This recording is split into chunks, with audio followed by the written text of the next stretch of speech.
বন্ধুরা, সর্বাণী রান্নাঘরে আপনাদের সবাইকে স্বাগত। বন্ধুরা, আজকে আমি আপনাদের সঙ্গে শেয়ার করব বাঁধাকপির সঙ্গে একটা ডিম দিয়ে দুর্দান্ত স্বাদের একটা রেসিপি, যেটা ছোট বড় সবারই ভীষণ ভালো লাগবে।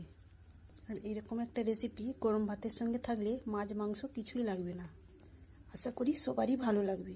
তাহলে চলুন বন্ধুরা, আজকে রেসিপিটা দেখে নেওয়া যাক। এই রেসিপিটা বানানোর জন্য এখানে 200 গ্রাম বাঁধাকপি আমি খুব সরু সরু করে কেটে নিয়েছিলাম। আর 5 মিনিট আগে আমি একটু লবণ মাখিয়ে রেখেছিলাম। এখন বাঁধাকপিটা অনেকটাই নরম হয়ে গেছে। এবারে এই বাঁধাকপিটা আমি জল নিংড়ে অন্য একটা পাত্রে নিয়ে নেব। তো দেখুন বন্ধুরা, জলটা নিংড়ে নেওয়ার পর আমি এই মিক্সিং বোলের মধ্যে দিয়ে দিলাম।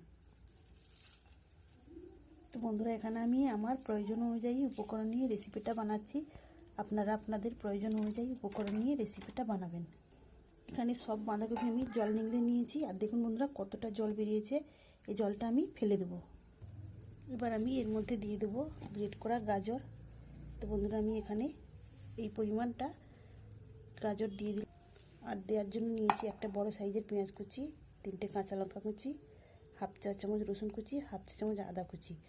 এই সব কিছু আমি এর মধ্যে দিয়ে দেবো। এবার দিয়ে দিচ্ছি ধনে পাতা কুচি, দিয়ে দিচ্ছি একটা ডিম। এখানে 2 টেবিল চামচ বেসন রয়েছে, এটা আমি দিয়ে দিলাম এর মধ্যে। আর এই বেসনটা দিলাম বাইন্ডিংয়ের জন্য। সব শেষে দিলাম স্বাদ মতো লবণ। এবার সব কিছু আমি হাত দিয়ে ভালো করে মিশিয়ে নেব। এখন দিচ্ছি সামান্য হলুদের গুঁড়ো, আর দিচ্ছি সামান্য লাল লঙ্কার গুঁড়ো। তো হলুদ লঙ্কাটাও এর সঙ্গে ভালো করে মিশিয়ে নেব। সব কিছু সুন্দরভাবে মিশিয়ে নিয়েছি। এবার এটাকে ঢেকে রেখে দেবো। বন্ধুরা, আজকে আমি উনানে কাঠের জালে রেসিপিটা বানাবো। উনানটা ধরিয়ে দিয়েছি। এবার এর উপরে আমি একটা কড়াই বসিয়ে দেবো। কড়াইটা গরম হয়ে গেছে। এবার এর মধ্যে দিয়ে দেবো তেল। তো বন্ধুরা, আমি এর মধ্যে রিফাইন্ড তেল দিয়ে দিলাম। এবার তেলটাকে আমি কড়ার চারপাশে একটু চাড়িয়ে দেবো। তেলটাও গরম হয়ে গেছে। এবার সবজির মিশ্রণটা আমি অল্প অল্প করে দিয়ে বড়ার মতো করে ভেজে নেব।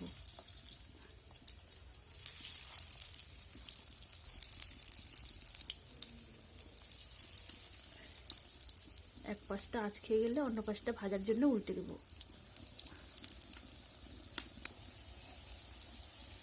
এক পাশটা আঁচ খেয়ে গেছে, এবার অন্য পাশটা ভাজার জন্য উল্টে দিচ্ছি।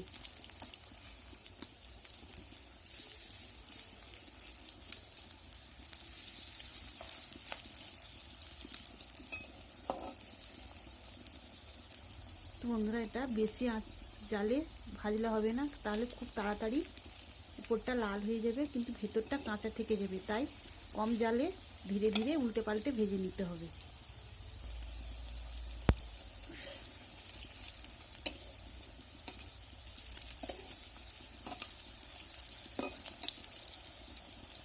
দেখুন বন্ধুরা, বেশ কয়েকবার উল্টে পাল্টে ভেজে নিয়েছি। আর কত সুন্দর একটা কালারও চলে এসেছে। এবার আমি এগুলোকে তুলে নেব।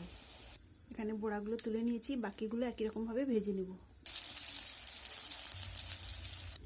এখানে সব বড়াগুলোই সুন্দরভাবে ভেজে নিয়েছি। এবার রান্না করে নেব। তার জন্য আমি 2টো মাঝারি সাইজের আলু আধা সেদ্ধ করে নিয়েছি। এবার এই তেলের মধ্যেই আমি আলুগুলোকে ভেজে নেব। এইভাবে আমি নেড়ে চেড়ে আলুগুলোকে একটু ভেজে নেব। আলুতে দিয়ে দিলাম সামান্য হলুদের গুঁড়ো।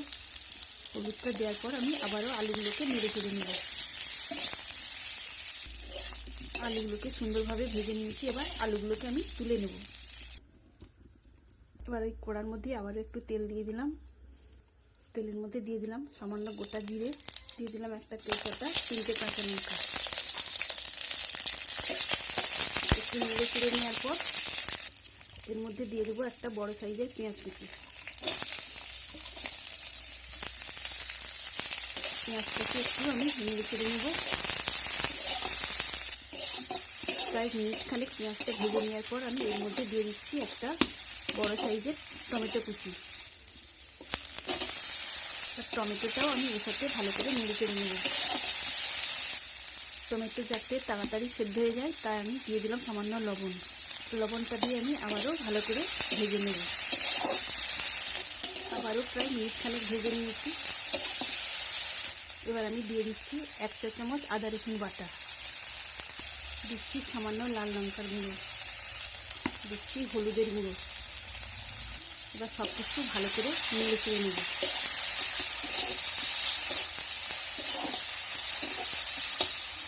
আদা রসুন একটু নেড়ে চেড়ে নেওয়ার পর আমি এর মধ্যে দিয়ে দিচ্ছি 1 চা চামচ গুঁড়ো মশলা। এর মধ্যে রয়েছে জিরে, ধনে, মৌরি আর রয়েছে গরম মশলার গুঁড়ো, এটাও আমি এর মধ্যে দিয়ে দিলাম। মশলাটা শুকনো তাই দিয়ে দিলাম সামান্য জল আর দিচ্ছি সামান্য চিনি। এবার সব কিছু ভালো করে কষিয়ে নেব।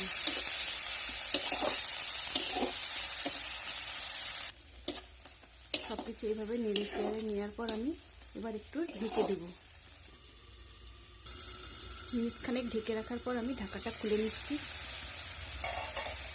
আর মশলাটা আমি আবারও নেড়ে চেড়ে দেবো।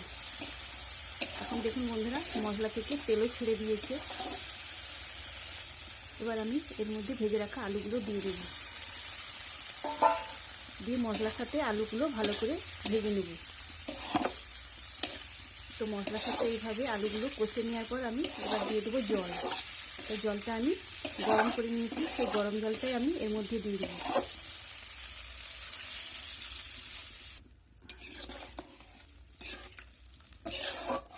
এবার দিয়ে দিচ্ছি স্বাদ মতো লবণ। তো বন্ধুরা, এখানে জলটা আপনারা আপনাদের প্রয়োজন অনুযায়ী দেবেন। এবার আমি ঢেকে দিচ্ছি। 2 মিনিট পরে ঢাকাটা খুলে নিচ্ছি আর এখানে ফুটতে শুরু করেছে রান্নাটা। এবার একটু নেড়ে চেড়ে আমি আবারও ঢেকে দেব। তো বন্ধুরা, 5 মিনিট পরে আমি আবারও ঢাকাটা খুলে নিলাম। তো এখন আলুগুলো সেদ্ধ হয়ে এসেছে। এবার আমি এর মধ্যে দিয়ে দেবো ভেজে রাখা বড়াগুলো। এই বড়াগুলো এমনিও খাওয়া যাবে, তাছাড়া রান্না করেও খাওয়া যাবে, খেতে কিন্তু দারুণ লাগে।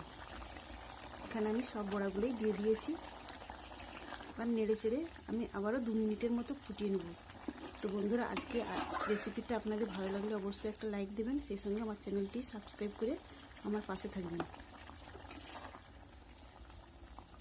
তো আবারও 2 মিনিটের জন্য ঢেকে দিলাম। তো 2 মিনিট পরে আবারও ঢাকাটা আমি খুলে নিলাম। এখন রান্নাটাও হয়ে এসেছে। এবার উপর থেকে কিছু ধনেপাতা কুচি ছড়িয়ে দেব। বন্ধুরা, আজকে এই রেসিপিটা ভাত, রুটি, পরোটা যে কোনো জিনিসের সঙ্গে খেতে কিন্তু দারুণ লাগবে। তাহলে বন্ধুরা, দেখতেই পেলেন বাঁধাকপির সাথে একটা ডিম দিয়ে কত সুন্দর একটা রেসিপি বানানো হয়ে গেল।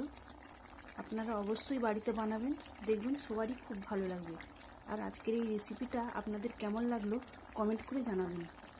তো এবার রান্নাটা হয়ে গেছে, আমি নামিয়ে নেব। তাহলে বন্ধুরা, দেখুন রান্নাটা কত সুন্দর হয়েছে। তো আজকের মতো আসি, সবাই ভালো থাকবেন, সুস্থ থাকবেন, ধন্যবাদ।